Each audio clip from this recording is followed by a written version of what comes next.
Uber offices who devote their space every night.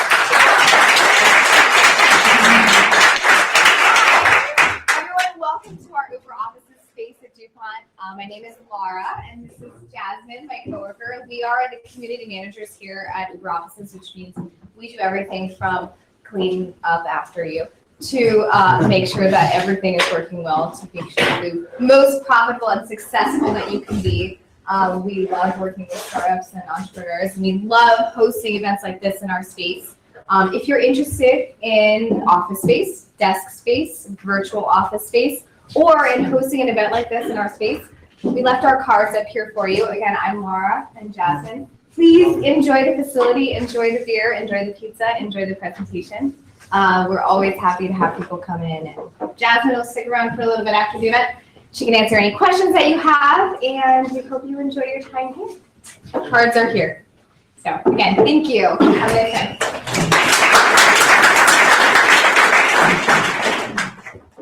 All right.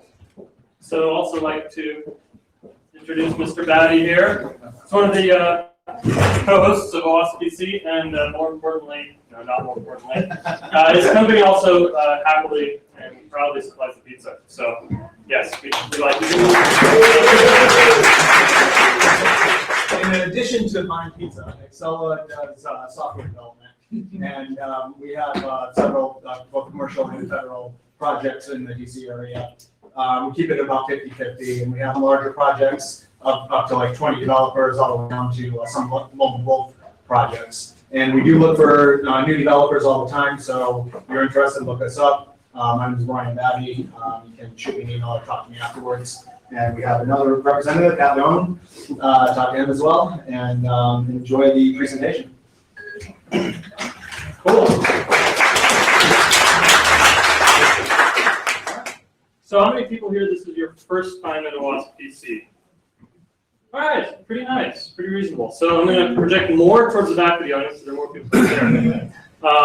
So OWASP, if you haven't heard of it, Open Web Application Security Project.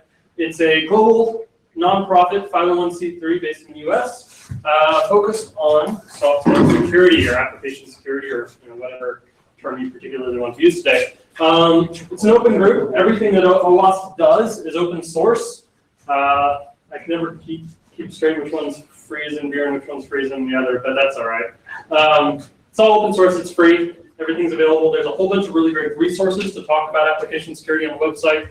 There's a whole bunch of awesome projects that people do for documentation or making tools or whatever else. So if you like what you've seen and want to learn more about security, please go to OWASP.org. It is a great resource. And there's a lot of local organizations, the local chapters, kind of us here in DC and this guy's chapter in Northern Virginia, do a lot of the awesome work at the ground level. So thank everybody for coming. And no further ado, thank you to the speakers, Ken Johnson, Chris Gates, the people who you really came here to listen to, not me. If you have any questions about OWASP, my name's Mike Rinaldi over here, manning the Crowdcast. We're the other co-organizers, so give us a holler if you have any questions. And with that, it's all you. Thanks.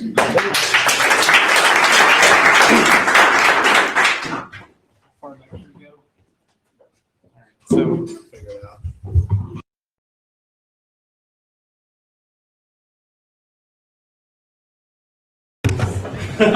Technology.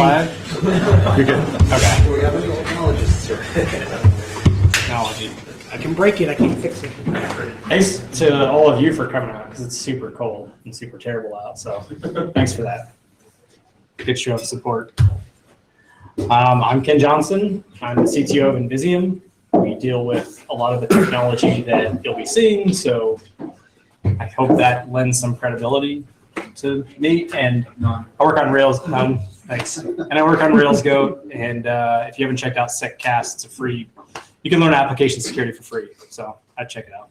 I would check it out too. Chris Gates, Carl Maloney, just Twitter. I've been doing this for a few years. I'm pretty active with Nova Hackers, co-founded it. Security engineer at Facebook. We're always hiring, so if anyone's interested at Facebook to work for Facebook, come see me. We always have jobs. Next. Okay, so I kind of don't even want to talk about that. The reason behind this talk, I think, as being here, numbers kind of shows why this talk is important.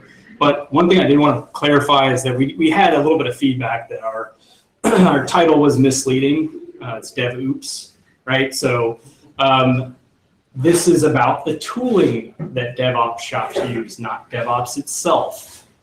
Get that out of the way, and I think we're gonna be okay. Yeah, the first bullet says, right? The infrastructure that supports a lot of those initiatives. Right. Putting things out quickly, making sure environments aren't agile or fragile. That was a Freudian slip. So we're gonna talk about these things. I don't think we need to go into it, right? All right. You can just talk a little bit. Okay. So GitHub search. How many people have GitHub accounts? Awesome, like everybody. Do you guys know it has an advanced search operator like Google? Who knows that it does that? Cool, a handful of people. So you can look for interesting things, snippets of code, broken things, vulnerable things via the GitHub search operators in there. So why that's important if you're doing pen testing or you're working for corporate security is you want to check for employee repo uh-ohs. Whose company has private GitHub? Several, right? So as people are members of those projects, as they leave the company or do other things, they can sometimes commit code to the wrong repo or do other things. So it's important to check those things, internal project names, passwords, key files, those sorts of other sorts of things. I know both you and I have used this to actually gain access, so yeah, very useful stuff. Sure. The only person to be convicted coming out of the financial crisis was a programmer who moved his code from a Goldman Sachs to a GitHub repo. And I did not know that. I mean, I know that case, but I didn't know that's because it was in the GitHub repo. Awesome. So it's so if you're in the pen tester type or you're doing corporate stuff, you should definitely check that. Yes. Oh yeah, and so as an attack technique, what we'll typically do is, all right, so you're a person on GitHub, you have an organization that you belong to. Great. So if we're going after an organization, we'll look for the individuals that are throughout that organization, and then we'll go to their personal repos, so on and so forth, kind of iterate from there. So not only the company's public stuff, but also the people that work for them, their private as well, public. And GitHub terminology, public stuff. Okay, so GitHub, actually this comes out of something interesting one of my developers did. So it was kind of interesting. We noticed this isn't the person committing code to this repo that it says it is. So looked into it, and so GitHub specifically, one thing that they do that's interesting anyways is they leverage the same technology that GitLog does. So they use your Git config to actually show who you are when you commit code. So what's cool about that is, and maybe some of you get this joke, but I thought, hey, why don't I try to be Linus Torvalds when I commit code up to GitHub? So I changed the kind of the little. The thing is, you have to get this. You can't see this, and I apologize, but there's a name and email in your Git config. And if you get the name and the email combo right, it shows your avatar, it shows your handle. It looks like you committed, or somebody else, whoever's in that Git config, committed code. So I just did a little bit of probing, and I found his email address and used his username. And sure enough, it's hard to see, but there is his avatar. It looks like Linus Torvalds committed code in my repo and all that stuff. So that's pretty cool. Doesn't mean you have rights, but this could be used in interesting ways if you were to say, try and fork and then send in a pull request to the repo and maybe have some code earlier on that pull request that looks like it was maybe merged in by a valid person. So it's just important to be very cautious and careful.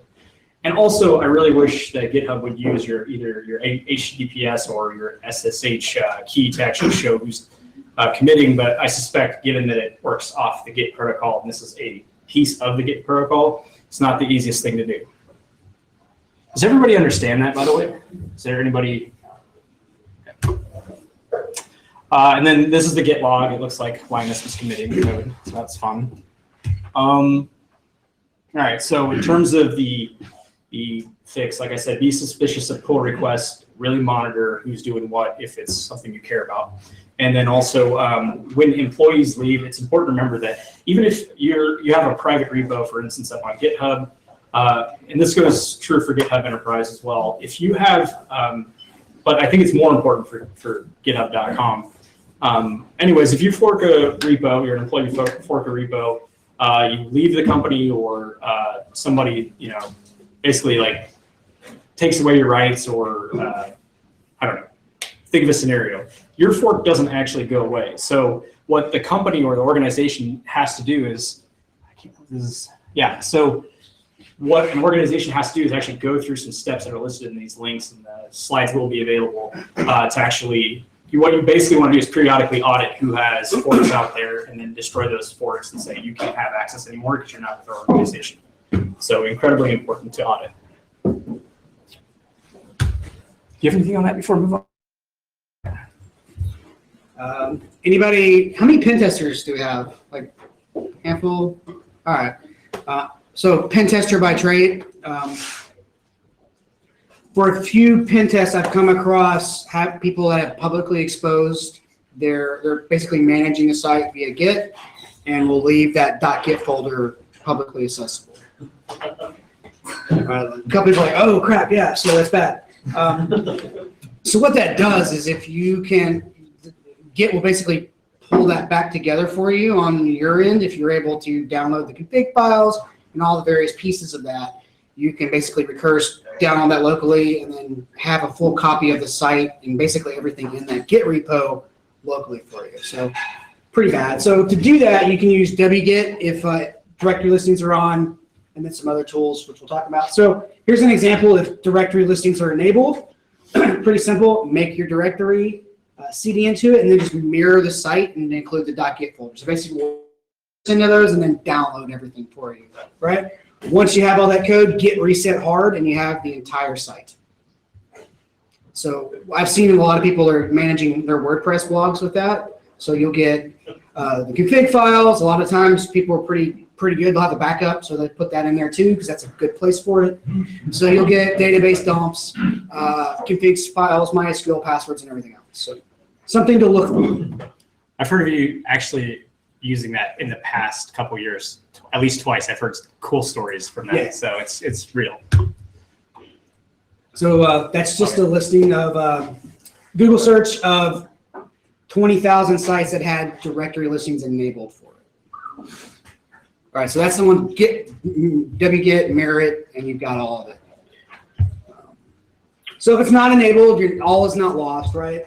You can basically just run a check, look for git config or one of the other common files that are always present. If that's present, then you can use dvcs pillage, dvcs ripper to download that, or you can roll your own. Since there's a lot of developers here, you can do that. But also, so dvcs pillage also will do Mercurial and Bazaar too. So. That was Adam Baldwin who wrote that, right? Yeah. Awesome guy. Awesome guy.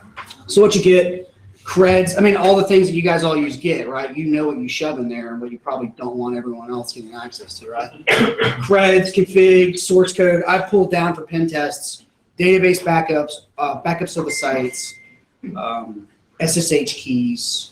I mean, if you have a database backup for the blog, then you have basically admin for the blog, and then you can move on from there. So.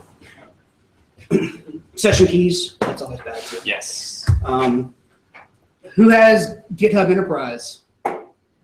Nobody. Lies. Okay, one. All right, so typically people will tie that into their local LDAP or Active Directory. So I've done a couple talks in the past on how basically easy it is to guess one single Active Directory password. There's usually very little restrictions on that, so you get one kiosk, test account. You can log into the internal GitHub repo. It's internal, so you know there's creds and keys and everything else you need in that repo. So something to do if you're doing internal pen testing or find yourself internal. It's internal, so it's safe, right? Wild pen testing. Should be all right. Definitely been able to use that in the past. I mean, everyone treats internal GitHub Enterprise as safe. So. So Subversion, pre-Git, So with 1.6 and earlier, it had a SVN entry file. You could basically walk that chain and retrieve all the source for things. There's a Metasploit module that will do that, so it's listed there. In very, very tiny font, but when you look at the slides, you'll be able to read it. Is a awesome blog post on like how to use the various tools to do that, to do basically the same attack we did with Git. 1.7, they switched to using a SQLite database, but you can basically do the same thing. If that wc.db is exposed, you can download it, and everything is there. You can just pull it out with SQLite commands. Oh, did you want to talk about that? No. There's a Metasploit module for that too. That one, or you want me to do it? Nah, go ahead. Good. Anybody use Git list? Anybody heard of it? Nobody. Nobody uses it. Okay. Awesome. 6 million people use it. Almost 6.5 million. So, and that was back in when we did the slides, so November. So maybe Right more. now, yeah. All right. I was pretty shocked when I did that search. I was like, I'd never heard of this tool. But then the exploit came out, and we were like trolling around looking for stuff. I was like, awesome. A lot of people using it. Pretty popular. So basically, it has a remote code execution basically via the URL, couple of ticks, and you can just basically run whatever shell command you want. This says who am I and Yeah, and so and then there's no such path Dave, so it's running as Dave. Seems legit. And there's a Metasploit. So I used to have an @Metasploit account. I used to commit. Don't anymore. But I still love the project, and I use Metasploit for everything because it's open source and you can write your own stuff. So that's my. There'll be a reoccurring theme of there's a Metasploit module for that, and so there's a Metasploit module for this issue too. So if you find a site that's got that, you can get your shell with that.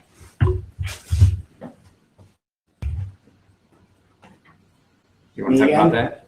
I guess. Well, I mean, I can explain Hudson and Jenkins. You Are can you start. You anybody can ask the familiar question. with Hudson Jenkins? So uses Hudson and Jenkins. Okay. All right, wait, 2 more people. Which one is it? Yes. Every Jenkins is Hudson. That's all you have. And every to say. Hudson is Jenkins. So You know. no. All right. False. All right. So essentially, this is used in continuous deployment. Runs your unit tests. So when you commit code, it detects the update and. Hello. Detects the code change, runs the unit test, and tells you either you pass or fail. Right, super popular. Also runs on top of Glassfish or Tomcat, which we all know have no issues whatsoever. Fair assessment.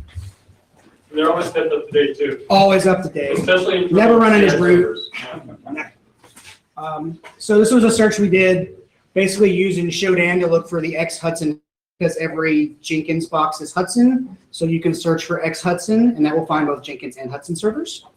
So in this case, this was 16,000. 16,000 on 8080, 3,000 on 80, 2,000 on 443. Now, a lot of times that will, you get the slide, yeah, a lot of times those will actually redirect you off to a login. Like that's what you should be doing, especially if it's publicly exposed, right? You should hit it, you should try to log into it. It says, no, you got to auth before you do anything. So we went through and did a one that who returns an HTTP 200 for when you hit that request, right? So that means there's what, no auth, right? Cool.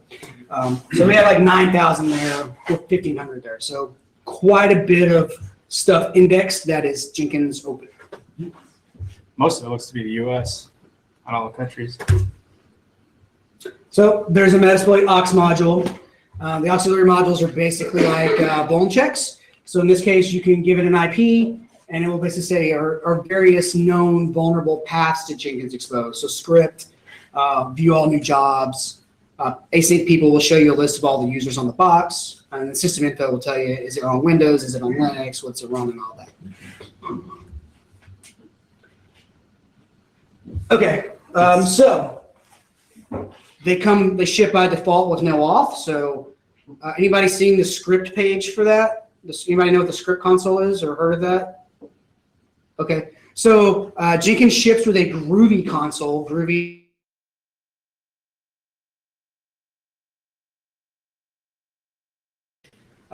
So if that's on off, it's trivial to gain remote code execution. There's a Metasploit module, but there's also a picture. So basically, you can shove these 5 and run whatever shell commands you want on it, and it will actually output that back to to the website for you. So in this case, we ran the who am I command, and we get that we're running as Jenkins, which is the default user for that, right? Is it good, bad? I mean, it's good for me. It's bad for everybody. I love it. So Metasploit ships with a module that will actually handle authenticated requests to that too, but in this case, it was no auth and trivial to get shells with that when it's open. It's pretty awesome.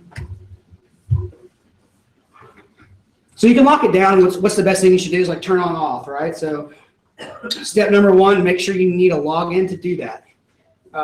However, if it's set to local auth, I've run into cases where you could just register. So that's awesome. So you just register, log in, and then do the same thing. Or if it's set to like AD or LDAP auth, you can do the same thing as we kind of talked about with the GitHub Enterprise stuff. Yeah, when we walked through that, I could see how like somebody could very easily screw up auth on, because it's got some, bunch of options. Yeah, to be fair, there's like 4 different plugins to do auth, and there's many, many options. You can do AD, LDAP, local database auth. It's actually pretty confusing and really easy to break that. When testing that, and you're like, oh, well, I'm going to learn how to give advice to people and say, hey, here's how to auth. And if they come back and ask the relevant question of like, what's the best way to do that, which is what a good client would do, I want to have an answer for them, or maybe a tutorial I can hand them. And it's pretty quickly to like forget to check a box and you'd be locked out of your Jenkins install. So. Yeah. I think that's why people kind of take the approach of if it's internal, like, yeah, whatever, don't worry about it. But you want to do that? Sure. Oh yeah. So what this is that when you run a job inside of Hudson Jenkins, you can actually, the way you do it is you basically give it some commands that it runs, which are bash commands. So that's cool. Starts off pretty cool. So was this? Yep. Yes. Okay. So yeah, no, I was just gonna say because I wasn't sure which IP we were doing that with. But anyway, so anyways, we have netcat running. We gave this command inside that bash piece that Jenkins Hudson gives you. And so what ends up happening is we were just listening on the other box, and so we had same thing as you see with most netcat. It's a little contrived, right? Because you probably shouldn't have netcat traditional on these things. However, there's pages and pages like on PyTestMonkey or whatever on how to get a shell with Bash and Python and Ruby and pretty much every other library that you'll have available. So it's really telling you that you can run whatever commands you want via that build process, and you can have it write files, make users. It just all depends. Yeah, sky's the limit. And there's things held on that box that are keys used for certain. One of the stories, I won't go into specifics, but there are things that are held on those boxes. And I won't go into specifics because we ran out of time, but on those boxes, there's keys used to sign things, and you can if they have slave nodes, right? If they have slave nodes, they're going to have the SSH keys to actually SSH into those Jenkins slave nodes. They're going to be readable by that user, right? So you'll be able to read those SSH keys out, and then you can just log into those and start spreading. So cat and bash scripting is really fun in this. But the other thing is you can browse workspaces. Yeah, so a lot of times they'll lock that other stuff down. So that's super loud. If you can get access, like they'll have script locked down, they'll have viewing the jobs locked down, but they'll allow you to browse the workspaces, which is actually kind of the function of Jenkins. You want to be able to look at code and see why it's building. So if you can look in that, you can view source and download the source of the projects, which also may have config keys. So in this case, this is Rails app, and it had passwords. It's Rails app, right? Yeah. Yep. And this one. Yeah, this is another one we found while we were kind of doing research. It had the secret token for the Rails app in it. That's why we tell people to keep stuff out of sources on the AppSec side of the world anyways. Keep it out of source because, so Django, Rails, you get these secret tokens and can be in really good shape, especially considering that Metasploit, your favorite framework, has a remote code execution. There's a Metasploit module. So if you give it a secret token, it can, because Rails uses marshalling to actually read sessions. So if you steal something like this session key, you can forge sessions. Rails applications will take it as valid, and because it's using Marshall to read those values, Marshall takes content and turns it into remotely executable code. So Seems legit. awesome stuff. All that from leaving a token in the source. So real quickly, I'm going to talk about AWS, maybe not too quickly. So with AWS, there's just a few gotchas I kind of want to mention. The first one is if you're using like the Elastic Beanstalk and basically the AWS CLI dev tools. Anybody have any familiarity with AWS CLI dev tools? Okay, Cool, got a couple. Awesome. So these are tools that allow you to push up new code, spin up instances, basically create applications and do that quickly, as well as spin up EC2 instances and a bunch of other stuff. The problem is that creds when you use these tools. So if it asks you, hey, what are your access keys? Access keys being the keys to the kingdom. It'll just store them in a file under your hidden directory under your home profile. So you'll have, in this case, we had our access key ID and secret access key. If you have any familiarity at all with AWS, it's very likely that has that person that's pushing up code and spawning up instances has a lot of permissions, which means you can basically just ruin everything. You can take it all. So just ruin everything and have a walk away. So why we talked about this though was for folks that wanted to pivot. They're already on somebody's machine. Maybe they send them a phishing link and they're like, what do I do? This is what you do. You go to these files. So this one's AWS hidden directory and the file name's config. Again, you'll have the slides. This one's specifically for Elastic Beanstalk. So when you are spinning up Elastic Beanstalk instances, not only do you have the access keys, but you have these database passwords and plain text in that file. So I don't really have a great solution for it other than just remove it or. I mean, it's something to be aware of, Sure, or yeah. if you've got something where you're backing up everyone's home directories, you may want to like search for that and like, hey, move that stuff or be aware that it's there. I know when you showed me this, I was like, oh my God, I can't imagine how many shells I've missed by not even knowing to search for this stuff. Yeah, so it's dangerous. I don't really have a fix, but if you're a pen tester, hey, we're in business. We're good. Lots of creds. Creds all day. And if you are a pen tester, use, cannot say his name, Andre Rancho? Is that how you say it? W3F guy. Yeah, W3. He wrote W3AF and he's got Nimbo Stratus, which is essentially, once you have those access keys I showed, you can use this to completely pivot and do like all kinds of fun things, from footprinting the AWS environment to just burning it all to the ground, just having a good time. That's why I do this. Yeah. Or you can just leverage. I'm a fixer in training at the new job. Yeah. All right. Well, actually, there's one last thing. Oh, no, sorry. All you, man. Chef. Who uses Chef? All right. Who's heard of Chef? All right, cool. It allows you to make configs for various things. So, ships with default creds. No one ever forgets to change those, but in the event that you find one where they haven't changed, it does tell you what to try. Or you can try other things. So the default is admin and PA at SSW ORD1, 0RD1. Super secure. It can leak environments of the various. So in this case, it's all the various staging and prods and all that. I guess that's interesting. Anybody know what the data bags are for Chef? Cool, right? So that's we don't want to always just store creds and source. We just talked about that like 5 times, right? So Chef gives you the ability to not store your password in the source that you're in the code that you're going to deploy on the remote host. So it does that via data bags. Knife is the command line utility that ships with that allows you to do that. Tons and tons of options. The simple way to do that, if you gain access to a server that you think has Chef, is knife data bag list. And if there's anything there, we'll show you all sorts of interesting things.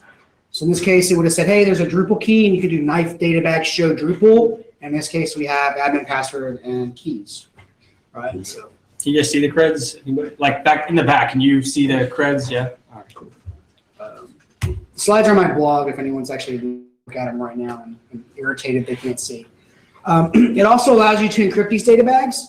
And how it does that is basically you give it a key file and it will encrypt those for you. So then when you run that on an encrypted data bag, you get the encrypted data, which is good. That's how we want it to be.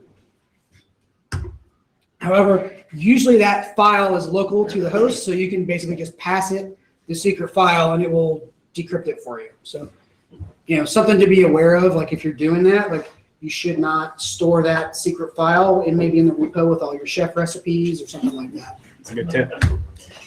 Good tip.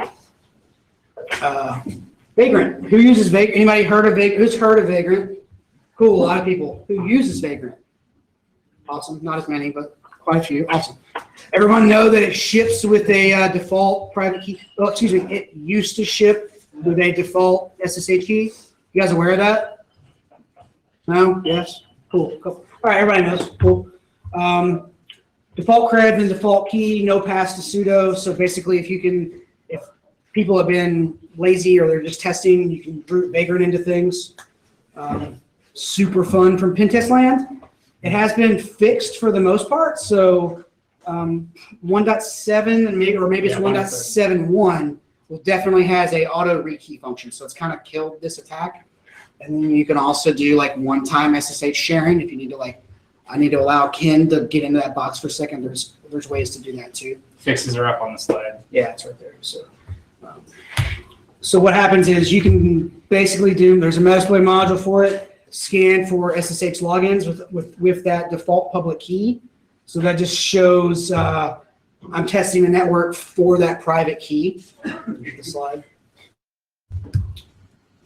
This is kind of the results of that. So that's all that it's found. So I was super excited. I found all of these keys that looked like they worked. This is the next one. Yeah. And then when you go back and you need to go back and do a version. So most of these ended up being like the Kippo honeypot / a lot of them ended up being like the Git service. So where you can hit it with the Git and it's doing SSH, but it's actually not an interactive shell. But there were a couple that were actually legit SSH clients. So in that case, you can just SSH pass that default key that it ships with to the IP address. You'll be Vagrant when you get in, but there's no password to sudo, right? Because we had that on a couple slides. Just sudo as root, now you're root on these boxes. So Sort of a big problem. If you're interested in getting really, really dirty with people, there's a great blog post at that link on basically how to put up, because it shares your Git directory with Vagrant, you can put a post commit hook from the Vagrant directory and that will possibly run on the host. So you can get, somebody gets it, that's awesome. So you can do some pretty dirty stuff with post commit hooks. So there's probably, I think there was some other news about that pretty recently too, but I don't remember. So much news. So much news. Who can read? So super fun. Kickstart. So Kickstart's maybe like the precursor to some of these Docker and these other things. Everybody know what it is or heard of it? Right? So basically we can specify the setup that we want on these Linux boxes and they'll run this Kickstart script and it will make it an Apache web server or MySQL box or whatever. 3 ways to set the root password as we install it, crypted with the hash, so root is crypted or in plain text. So some examples I found trolling the web. So we have a crypted one there, plain text one there. So useful if you can find that internally or externally for an organization. Just another set of examples. Oh, more creds. More creds. Me? Yeah, this one's you. Sorry, man. Who uses Elasticsearch? I love it. Elasticsearch is awesome. I'm actually new to all these DevOps tools the last year or so. It's super good. Next. Listens on 9200. No authentication. So from like the highest level point of view, there's usually no auth on these things. You can just do requests to the web server and pull down data. That's only as interesting as the data that your Elasticsearch instance is holding. So if it's your prices for whatever you sell, not super interesting. If it's other things, it can be more interesting. You update data with the puts, and is everybody aware there was remote code execution prior to 1.2.0? Was So anybody? there was. It's pretty awesome. Yeah, so slide. So there's a method module, because there's a method module for everything. Basically, it has an issue with Java, and it will basically run Java code for you. If you're running a vulnerable version, it will push up a jar and execute it for you, and you get a shell. It's pretty awesome. Easy to fix, just not use 1.2.0 and below. Fixed after that. Kibana. Anybody who uses Elasticsearch, doing it over like Xput and Xgit and everything else is super lame to query data, so you can use Kibana. Basically, just a nice GUI graphical thing to view data in that Elasticsearch instance. So, slide. So from a pen test perspective, if you find one that's open, you can point Kibana at it, and then you can kind of visually see what data that Elasticsearch instance is holding. It's way better than going through it manually. Pretty graph. Pie chart. Yeah, it's legit. So top has the pie chart, and then you can like dig into document types. And then once you get in one of the macro things, you can kind of see all the different things. So in this case, we have ID, index type, and name. Not super sexy from a fun perspective, but maybe this had config information or whatever. Sky's the limit on what people are shoving into Elasticsearch these days. So,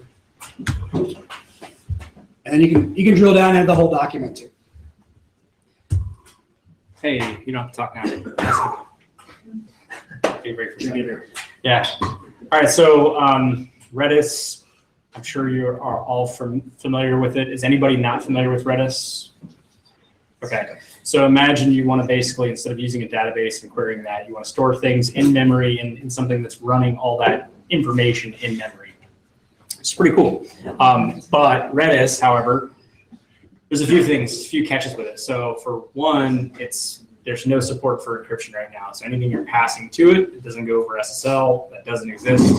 However, there is this link this has been updated since the last time we did this talk, as of today. So this link shows a thread of people pitching in on Redis to try and, it's still an ongoing thing where they're trying to get SSL implemented in it.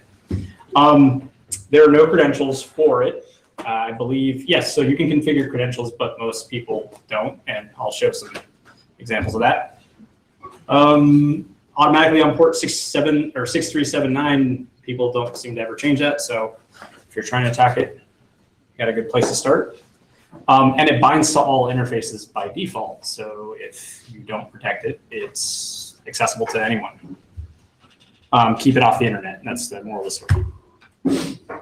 So I was actually just taking a subsection of versioning for Redis, so it was just 2.8.3, it's a very specific version. And out of that search for Redis servers, version 2.8.3 came up with about 1,100 results out there. And again, very specific version, a little bit more recent. When I look at older versions, there's a lot more out there. So, okay, cool. So that gives us a starting point to find some boxes. The thing with Redis is when you try and pilfer through that data via command line, it's kind of painful. You get something like this where, actually, I remember you complaining about it. It was like, this is mind-numbing. Yeah, it's hard to find anything useful out of that. It is. It looks like mostly junk until you use like GUI, Redis Desktop Manager. And you can't see it, so it has less impact, but there's an email and password in here, and people are just shoving user data into it, keeping it, had it on the internet. I'm sorry, in our lab. And then this one, the title's awesome, feel lucky, but you can't, again, see it, sorry. So it's just lottery information. Basically, it's everybody's kind of got this lottery going on. They're storing all the information. And so if you want to maybe game the system, that would be a cool instance of where there's some interesting data. Or just delete everyone's shit except for yours. Or just delete well, and that's yeah, so that's the next slide. So flush all can ruin people's days. That'll get rid of everything. That's a fun one. Script load, you can load Lewis scripts. So one thing you should know about Redis is that it allows you to script and allows you to interact, but it all kind of runs in this Lewis sandbox, and we've been trying to get remote code execution on it. It's kind of long. We'll see. We'll see if we can get it. They've done some work to make it not trivial to run Lua OS exec commands. So kudos for that. Yeah, because most of the libraries that are, that come default that would allow you to operate at a system level, they're all completely omitted, and it specifies exactly what types of functions you can call. And So that's good. It's not bad. So it's not that bad. They've done a good job. And actually, I like this product except for it's super insecure. But eval and eval SHA. So eval, you type in eval, you put in some Lua code, you get a SHA value back, and then you just execute eval SHA with that SHA value, and then And it runs your Lua code. runs your Lua code. Awesome. So again, we're still working on the remote code execution, hopefully at some point. And then again, Adam Baldwin, you heard us say earlier about DDCS pillage. He wrote that. He also wrote a Redis. Basically, you can distribute SHA cracking using open Redis servers, and he has some proof of concept code. Again, really awesome guy. So if you're cracking SHA passwords, scan the internet, you got a botnet to do your cracking for you. Yeah. There's still more images up here, but Memcache. So Memcache is probably the precursor to a lot of these newer NoSQL databases. In memory, super fast. No code exec with Memcache specifically, although there's been a lot of talks on using like Python serialization and some other things that usually ship with a lot of the tools using that to do that. So we'll try to get that into the next talk. But people shove interesting things into it, like private keys, because seems legit, right? Like that's where I store all my private keys is in Memcache on the internet. what's the IP? I don't know. Passwords. So in this case, we had username and password in the Memcache thing. I think there's another slide. Yeah. And then went through and validated that those creds actually worked to get in the box. It ended up being like a PHP MyAdmin type app. Did I go too far? No, that's it. Okay. Talking fast, man. I love it. Yeah, you're a speed talker. Just want to get it over with. All right, so things you can take home, right? So I guess a lot of people on Twitter are kind of complaining like we give talks and people are like, oh, this is all jacked up and don't send you home with anything to do. So I'm going to try to send you home with something to do tomorrow. So if you have Jenkins, go through and make sure that you have auth turned on for it, right? So relatively simple to do. There's lots of documentation on how to do it, right? So you take down a pretty good chunk of attack vector if you can turn off authentication on for that. All right, I'll just read them, I guess.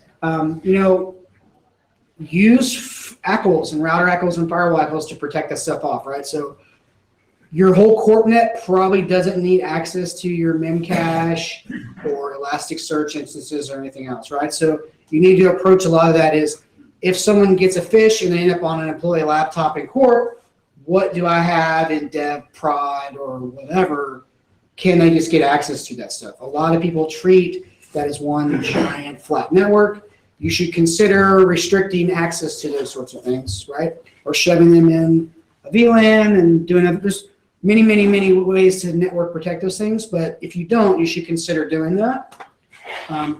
If you're still using default vagrant private keys, switch those out, and then update to the latest versions of your fancy tools.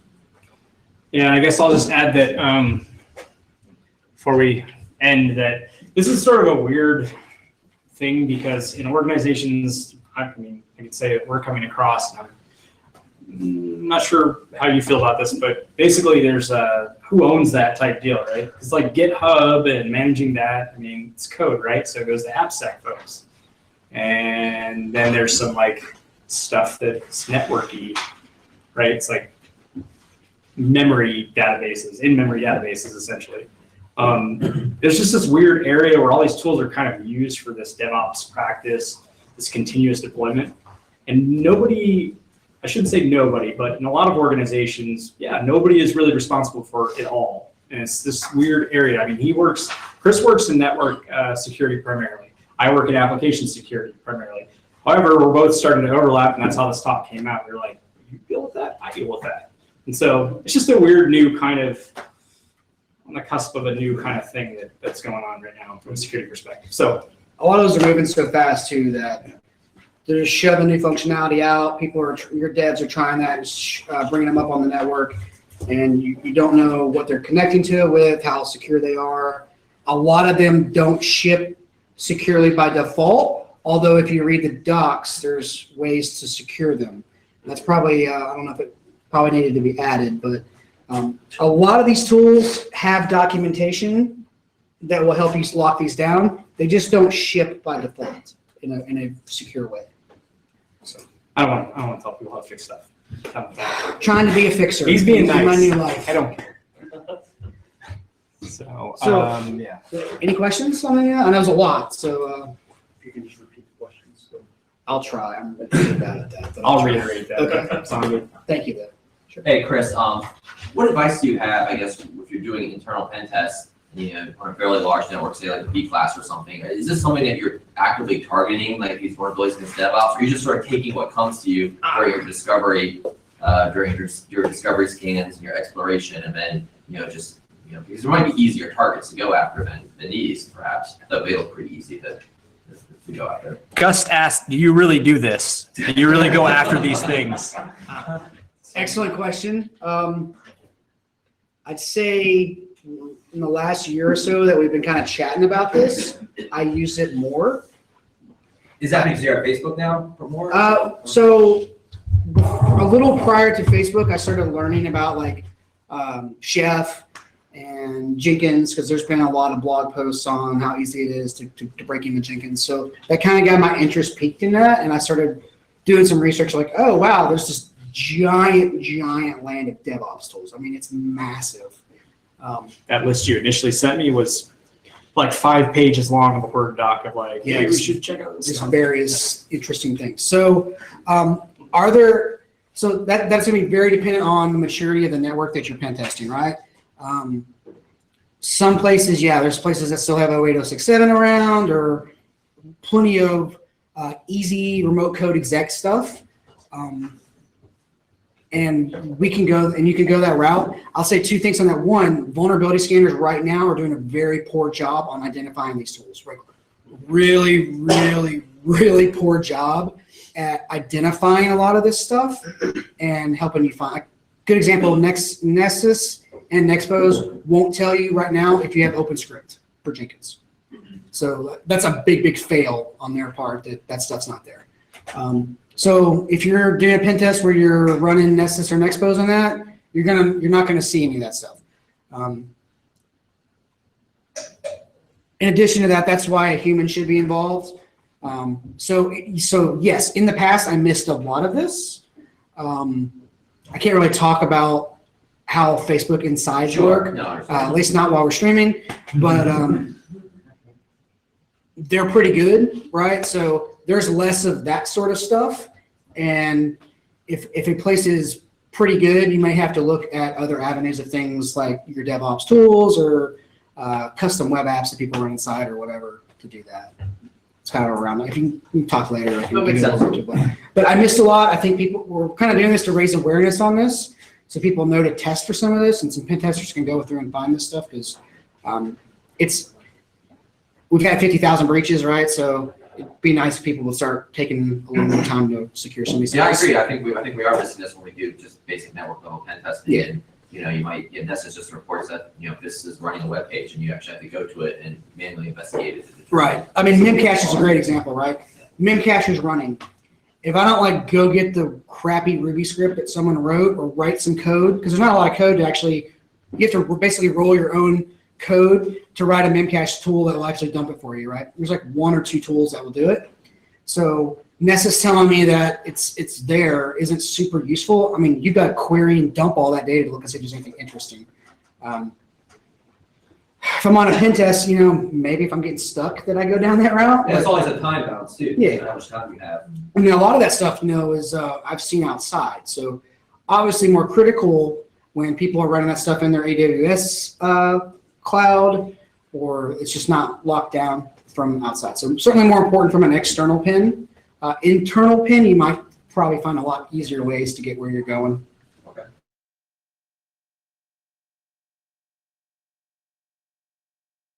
with some of the stuff you can use Nessus to scan for, so that GitHub has a pretty good search.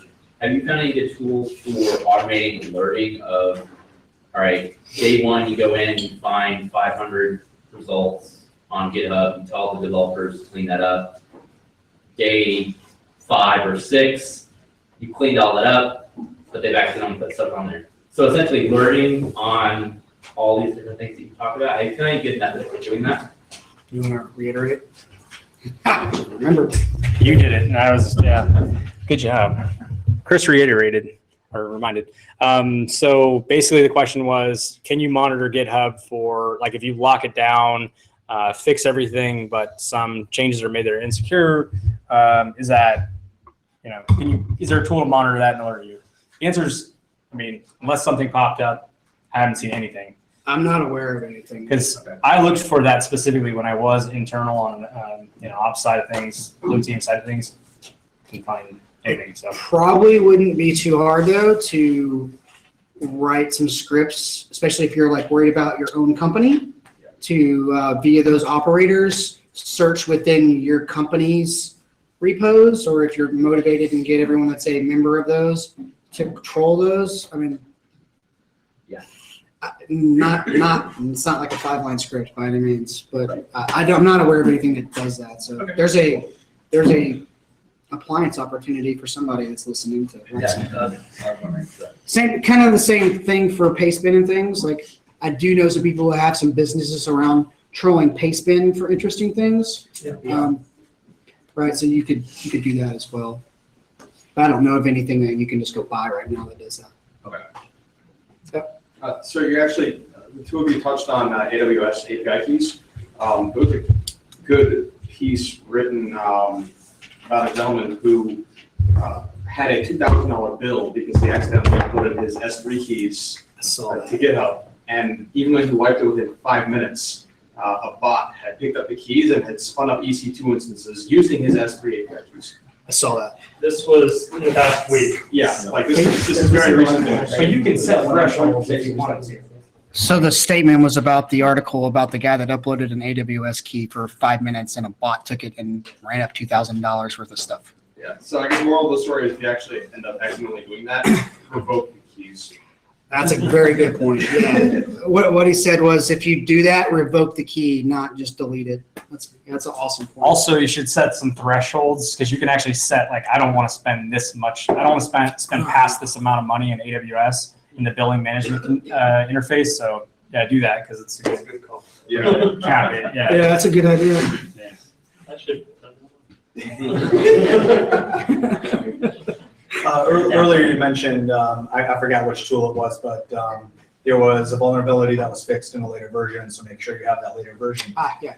If you were in a large organization with many different DevOps stacks on many different projects, what would you do? How would you keep track of all of that? How would you know if you have the latest version on every single tool, on every single project?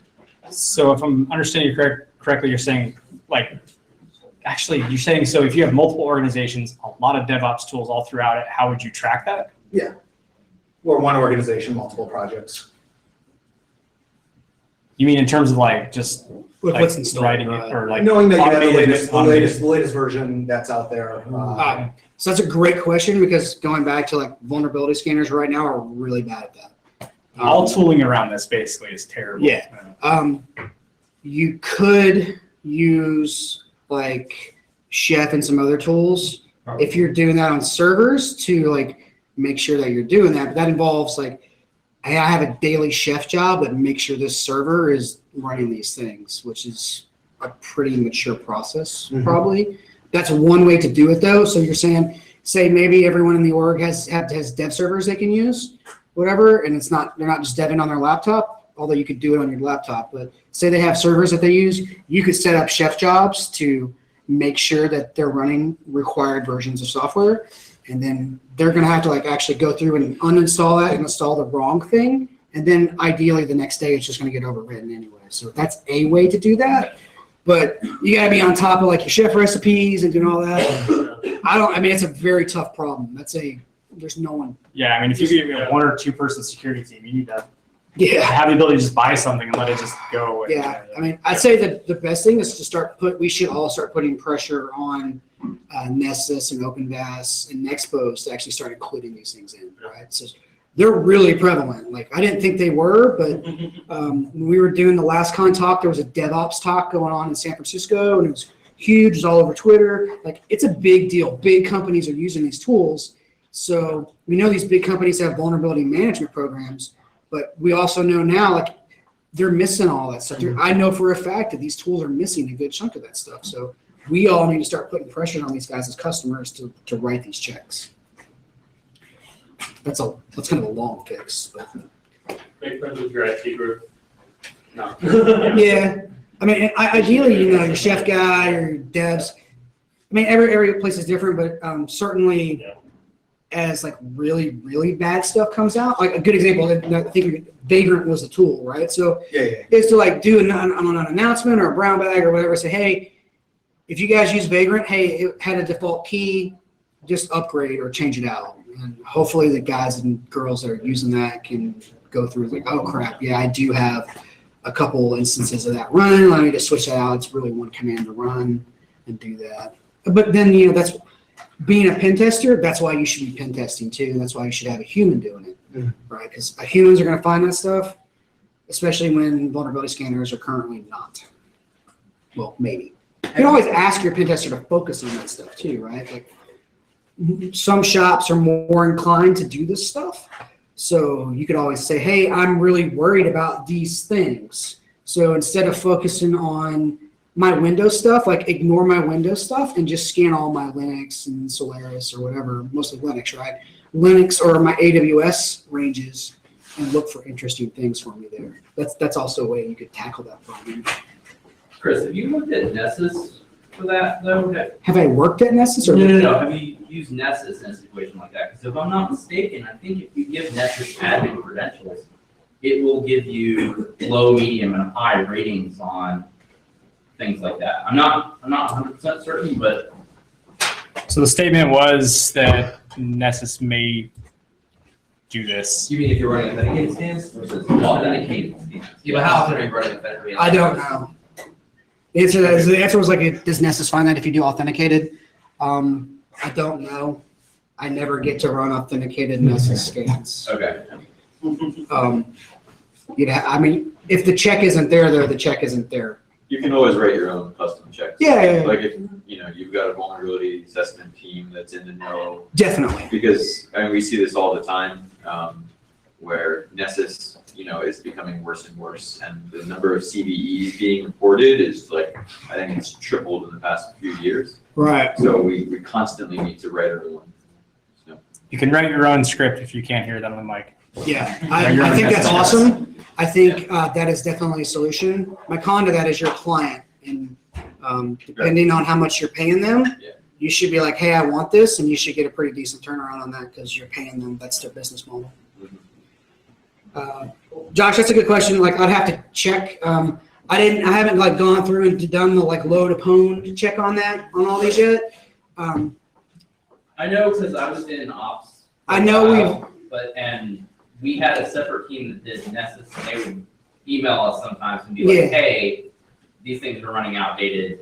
Can you update them? Yeah, so definitely if the check is there, and a lot of the good thing about a lot of the DevOps tools are a lot of them will return a banner, and you can get a pretty quick check on whether something's vulnerable or not.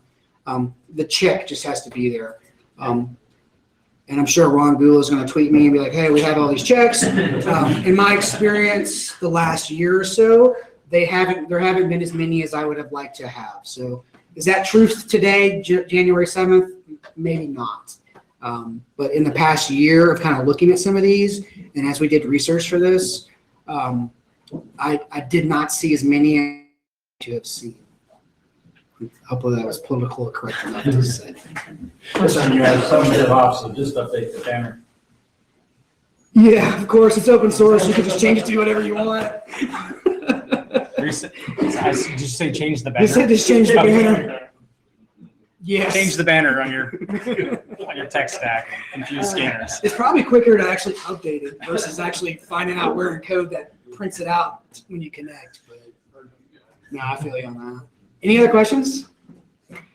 I'll be around if anyone's too shy to ask in front of everybody else. Thanks for your time. Thank you.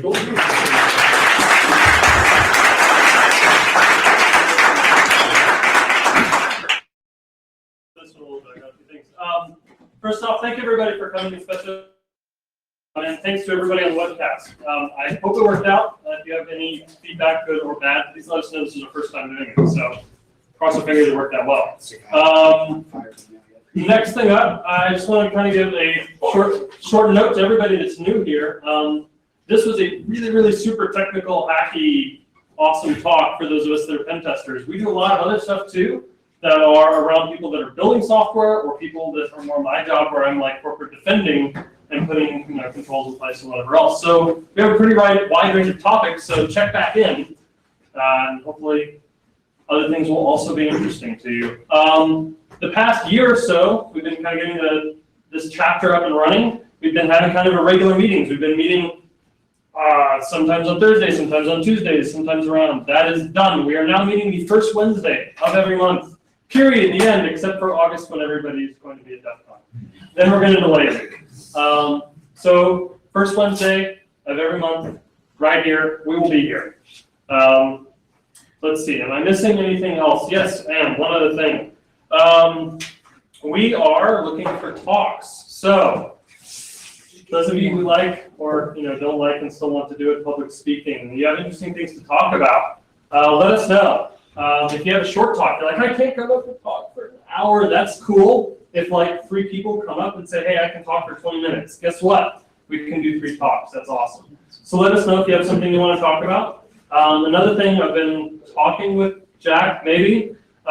We did a Builder Breaker talk where it was myself and John over here did a 2-part talk on SQL injection a few months ago. We want to keep that train going and do some other talks like it. Really basic, introductory level stuff. Half of it from a pen tester side and half of it from more of the coder defender side on most common vulnerabilities. So if you're interested in talking about that, those of you who haven't presented before, come let me know and we'll get you out there. That's all I got. I think there's pizza left. Yes, pizza and a couple beers, so please help yourself. Yeah, so that's it for me, and thanks again to you guys. You're welcome.